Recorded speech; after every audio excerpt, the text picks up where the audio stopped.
মারা তোমার বড় বিপ্লবী বোকাচোদা মারা লেওড়া মারা তোর মায়ের গুদে ঢুকি দেবো লেওড়া চল। কেউ কেউ উৎসাহিত হতে পারেন অনুব্রতর ভাষা শুনে, কেউ কেউ দিদির নাচ দেখে উৎসাহিত হতে পারেন। মাথায় ছিল যে আমি প্রথম থেকে একটা ঘট পাকিয়ে দেবো, এই ঘট পেকে গেলে পরে তারপরে মামলা টামলা হবে, আটকে যাবে।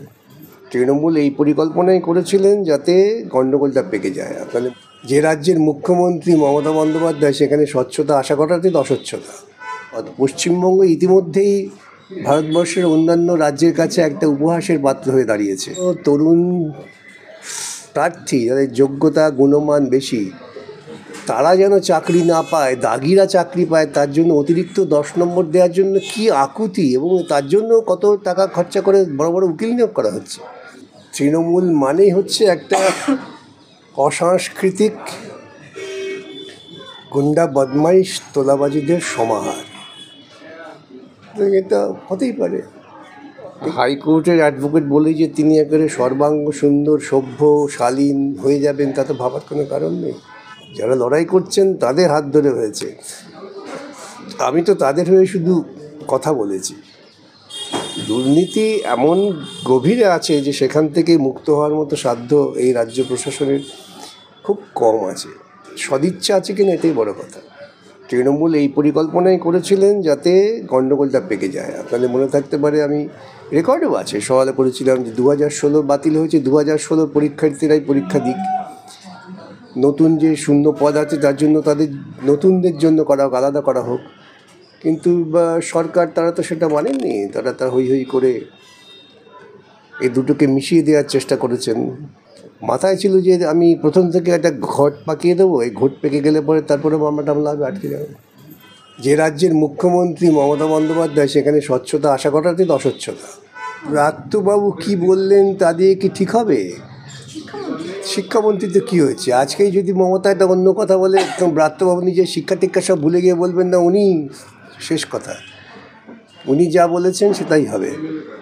এখন আরেকটা নাম যুক্ত হয়েছে আজকাল দেখি, আগে সব বলতো মমতা দিদি, এখন আরেকটা নাম যুক্ত হয়েছে। দুজনের নাম ছাড়া তারা ভাবতেই পারেন না। চাকরি রক্ষা করতে, এটা কেউ স্বাধীন দৃষ্টিভঙ্গি দিয়ে রাজনীতি করেন না, এটা চাকরি করেন। এদের মনোভাবটা কিন্তু ওই চাকরিরত মানুষদের মতো, কখন চাকরি চলে যাবে সেই ভয়ে আতঙ্কে থাকেন। এ কি বলছে এ নিয়ে অত সময় নষ্ট করে লাভ নেই। মূল প্রশ্ন হচ্ছে দুর্নীতি, ব্যাপক দুর্নীতি হয়েছে।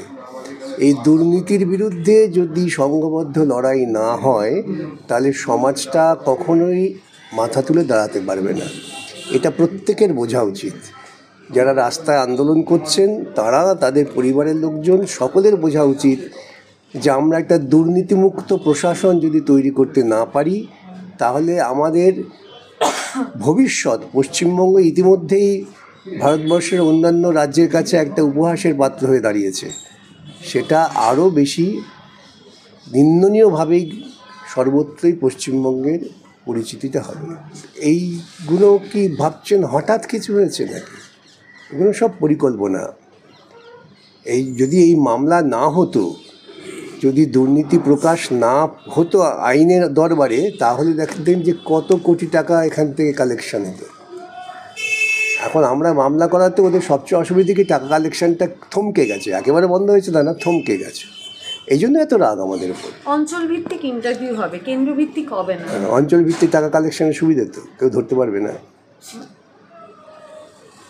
কেন্দ্রভিত্তিক ইন্টারভিউ না হলে অঞ্চল ভিত্তিক টাকা কালেকশন সুবিধা না, কে কোথায় কোন প্রান্তে টাকা কালেকশন করছে তো বোঝা মুশকিল। কেন্দ্রে তবু ধরা যাবে চটপট করে। আগে অঞ্চল ভিত্তিক ছিল, তবে সেটাকে কেন্দ্রভিত্তিক করা। কেন্দ্রভিত্তিক করে টাকা চুরি করতে গিয়ে দেখে ধরা পড়ে যাচ্ছে, মহা মুশকিল। আবার এটা অঞ্চল ভিত্তিক করে দেওয়া হবে, এবং সেটা করবার জন্য দেখছি না কি আকুতি।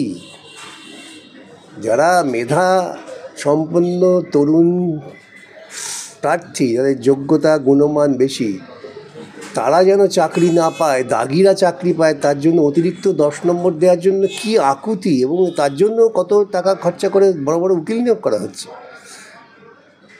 আকুতিটা বুঝতে হবে। সেই আকুতিটা হচ্ছে দুর্নীতি এবং দুর্নীতি এবং দুর্নীতি, সেইটাই হচ্ছে মূল বক্তব্য। Plan A B C D E এগুলো কি? ওই সব প্ল্যানই হচ্ছে দুর্নীতির আগলটাকে খোলা রাখো, একদম বন্ধ করে দিও না।